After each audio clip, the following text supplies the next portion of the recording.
right, next one, 808-16-6.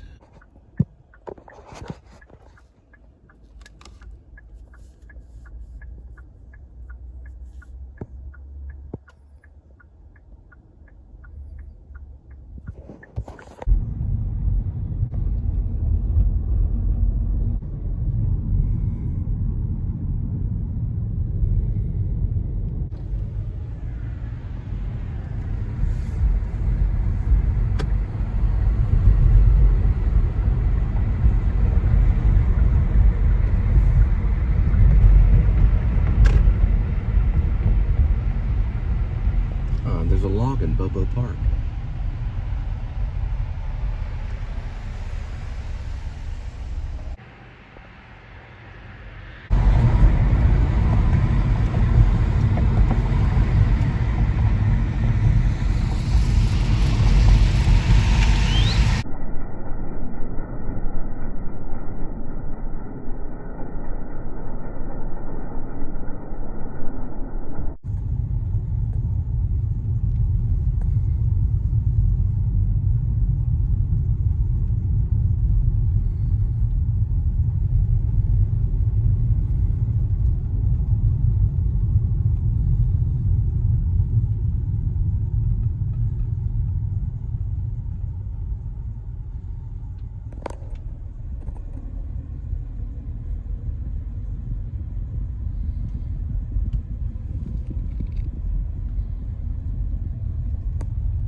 So what can happen is if it's glass, so if it's a glass jelly jar, the beer can get in front of it or behind it and causing the jelly jar to fall from the refrigerator, crack onto the kitchen floor, and then it will be put into the freezer, as in the jelly jar go in the freezer.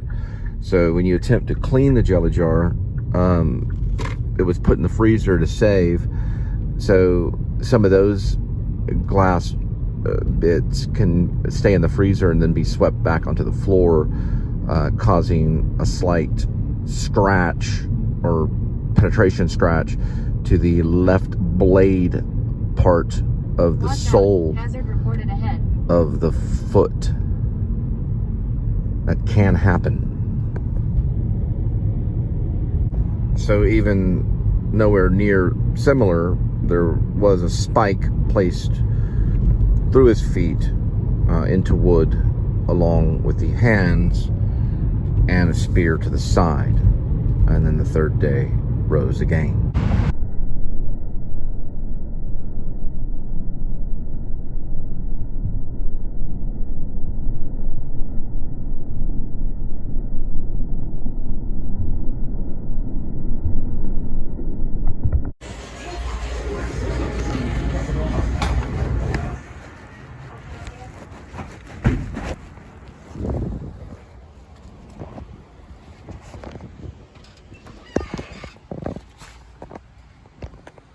Next one, 836 for 1.2.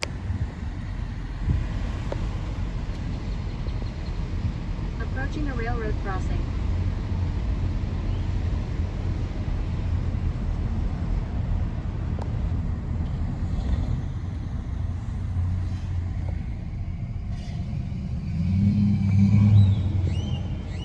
I noticed also in No Country for Old Men, the novel by Cormac McCarthy, is Wells' character, who's played by Woody Harrelson. He has a little more kind of a sequence where he goes in the hotel, puts a shaver down, kind of gets situated, but he actually knows Anton Chigurh, who's played by Javier Bardem. So he knows the character. You get that really clear in the book.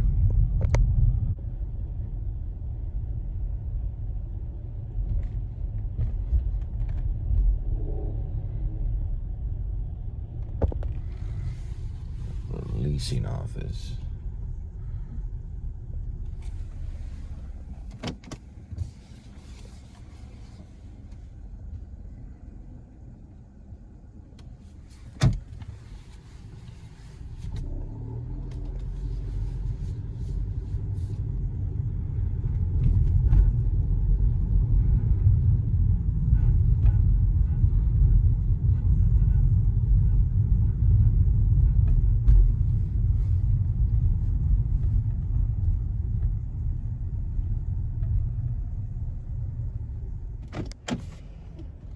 Okay.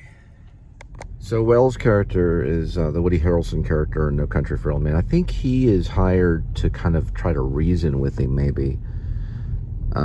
They give him like this card. I think this was set like in the 80s. I think they give him like $1,200 or something monthly that would be reactivated on the card. And he has to go look for him. How he knows him, I don't know. He's kind of a bounty hunter, but I think he ends up talking to Llewellyn Moss on the other side of the border, or at least in the movie. I'm pretty sure it's the same in the book. And tells him basically it doesn't matter if he gives him the money back or not. He'll hunt him down. You know, like Anton Chikota is like a kind of like a psychopath and doesn't, you know, he holds it personally kind of thing. And he'll hunt him down for like the rest of his life or whatever. It's got some dialogue. It's very noir, you know, Western noir. 9564 1.2.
The strangest thing.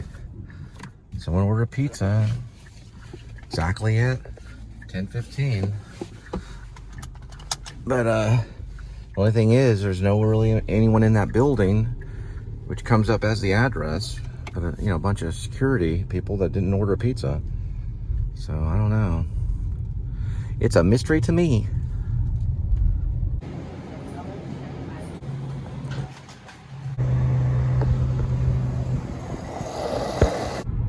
Well, looks like a night of delivery. And we'll head back and see Linda and Kitty. So I was thinking about my mom. She was raised Jehovah's Witness. My father was raised Baptist. So when we would grow up, if there was a birthday party, everyone would get a gift. So not one person would be adored or adorned. It would just be everybody. It would get, so my mom would buy a gift for me and then my friends, and so everybody would have a gift, not just one person. That's how birthday parties were handled. Now we still had, like, there was still a Christmas gift. There was still like maybe like a Thanksgiving thing, but even today it's not as amplified. You know, there's not really a Christmas tree. I don't really ever remember a Christmas tree at my mom's house because my mom and dad were divorced when I was 9. But my dad, he celebrated all the holidays, and it would just be very traditional. So they were kind of different on those things. But I remember birthday parties and things like that. Like, my friends would come over and they'd be handed gifts, and they're like, what's going on? And it's just the way it was done, you know. So everybody, they'd walk in, everybody that was there that would show up would get some type of gift. It wouldn't be like a real expensive gift, but it would be something. And then my mom would go off and she would buy me something, and it would be for my birthday. Same thing for Christmas and stuff, but it just wasn't like celebrated the way that other people celebrate holidays. Even today, it's kind of that way. Like, when I went to Maine, I think it's in Escape from Maine maybe, for Thanksgiving, my mom just brought over a turkey. I guess I was eating meat then. I was a meat eater then. So she brought over a turkey, and then it was like nobody was there but just the turkey. And it was like me and the turkey. I could have the leftover turkey like for the week and a half or whatever. There was like no full dress Thanksgiving thing with mashed potatoes, and it was just a turkey and like a few vegetables, you know. So I'd have the taste of Thanksgiving without the big celebration. And some people are that way. I've met other people that are like, listen, you know, like when I used to work for the bank, there was a guy that was like, listen, I don't celebrate Christmas at all. Just to let you know, you don't have to buy me any Christmas cards or anything. But I don't have any problems with it. You know, I'm fine, Christmas and stuff. I've been to a few Passovers and stuff like that. It's no big deal. I'm okay with any holidays. I'm not like gung-ho about it. I'm not like joy to the world. But when it comes to Easter, you know, yeah, I mean, back in the day when everyone was still around, I'd usually just go to my grandma or my grandpa, grandmas and grandpa, and everyone would just kind of make their way over there. But they passed away since then, many years back. And the last time I saw my dad, okay, so what happened was I was in a school zone off Fox Lane in Louisville, and was going over a bridge, I was probably doing about 30, maybe 35,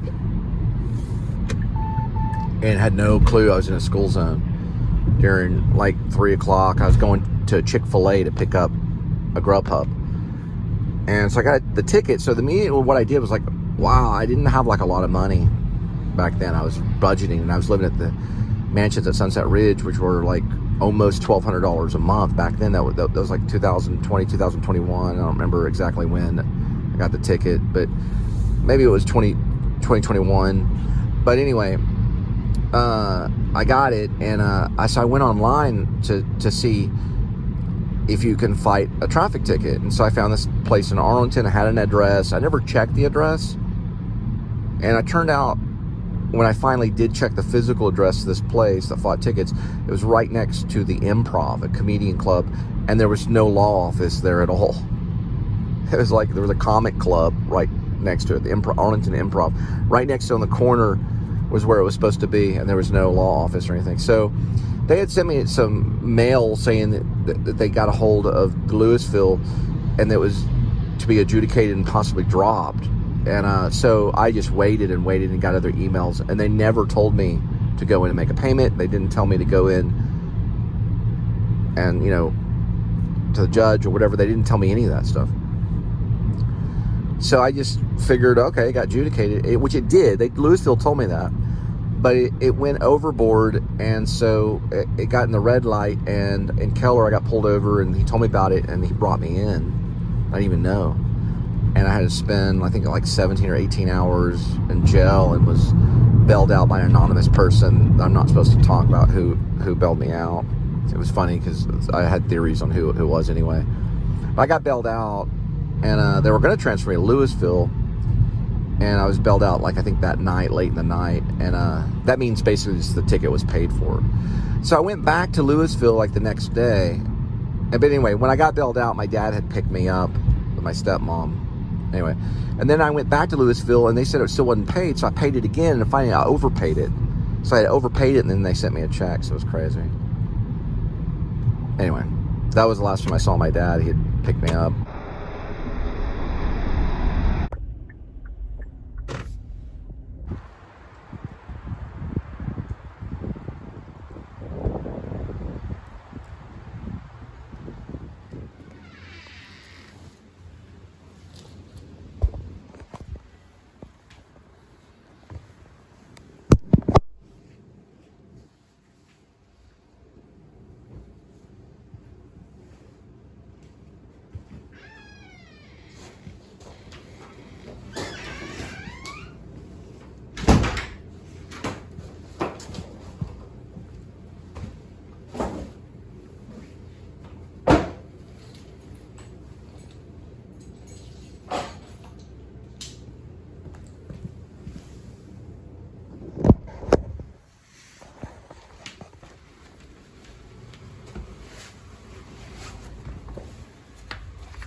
Gotta wait to turn the remote on, but you get the point.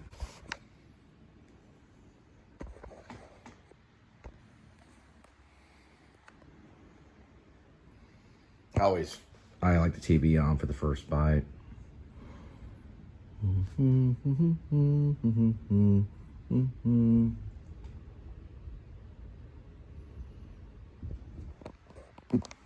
Oh, a little Easter thing. Looks like Taylor Swift.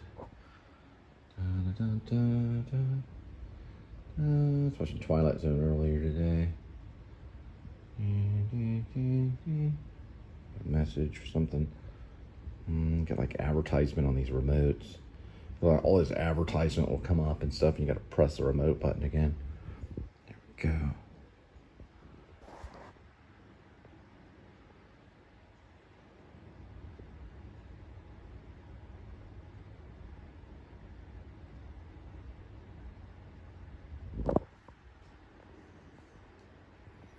Favorite channel other than, well, I used to get Netflix back in the day, but I got rid of it.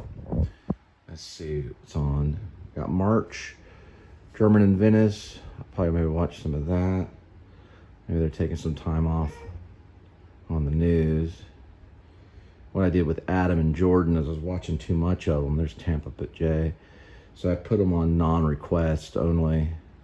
That way they wouldn't pop up all the time.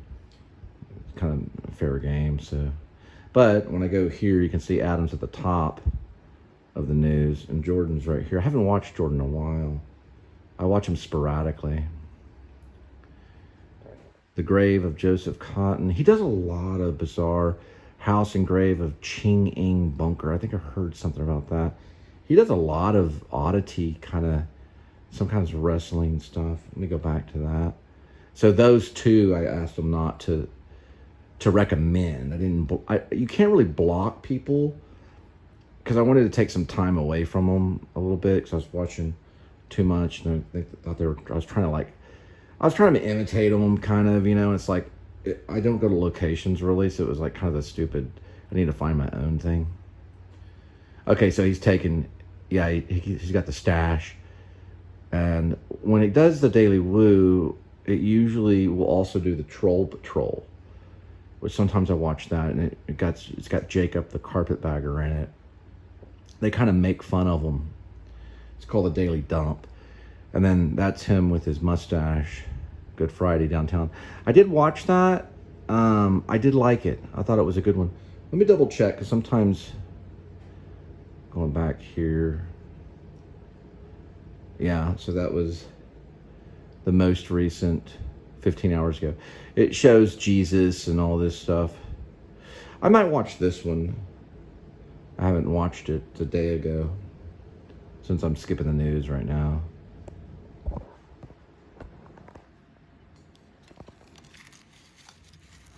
Pour myself a piping hot caffeinated beverage from 7-Eleven after fueling up.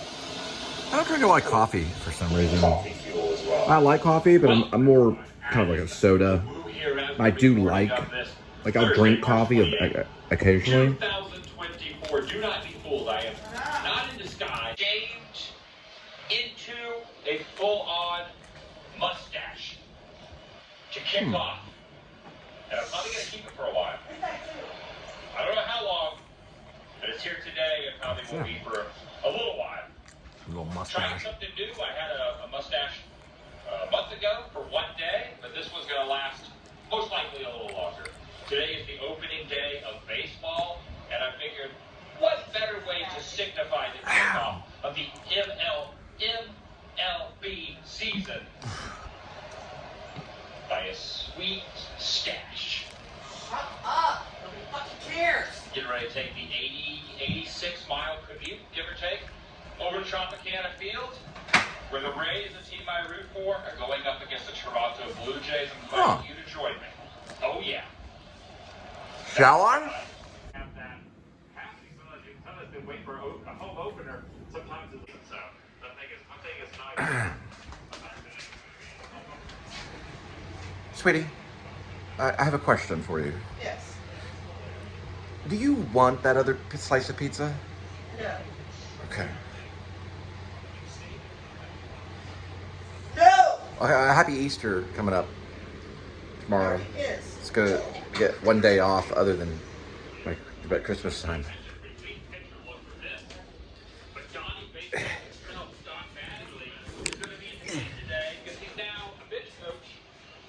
For the Jays, Toronto Blue Jays. So I can see Don Madden, what the best first baseman of all time. He's I watching. like my staff. He likes the show. All right. Get on that couch, kitty. Let's get some pizza. Happy Easter.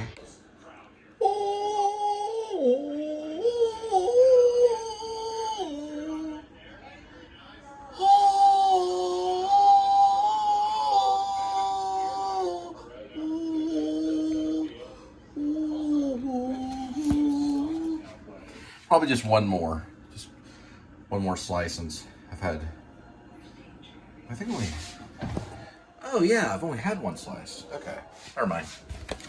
Put this one up right here. I've already had one slice. They say they're about as smart as a monkey, but he looks kind of like a monkey.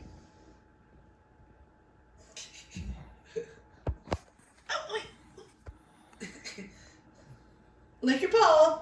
Lick your paw. Now roll over. You think he's smarter, a monkey or a kitty? He's a monkey kitty. Or a monkey kitty? Whoa. Whoa. Oh, he's so cute. Do you want a banana, kitty?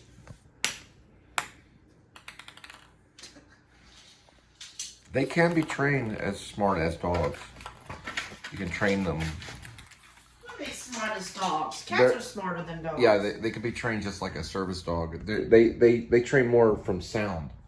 You have to use sound. That's why he'll I don't know. see that right They're there. smart in their own ways. Can hear that. They can hear 1,000 times better than dogs, and they can smell 1,000 times better than dogs. So they can hear and smell 1,000 times better than dogs can. Is it 1,000? We might Yeah. want to check that status. No, it's 1,000 times Is it better. 1,000? A cat. Yeah. Like a cat will play with a cockroach, but a dog. Well, they have to 'cause for they can hear the survival. cockroach. Right. They can hear better than the dog, but they can also tell where the dog is from thousands.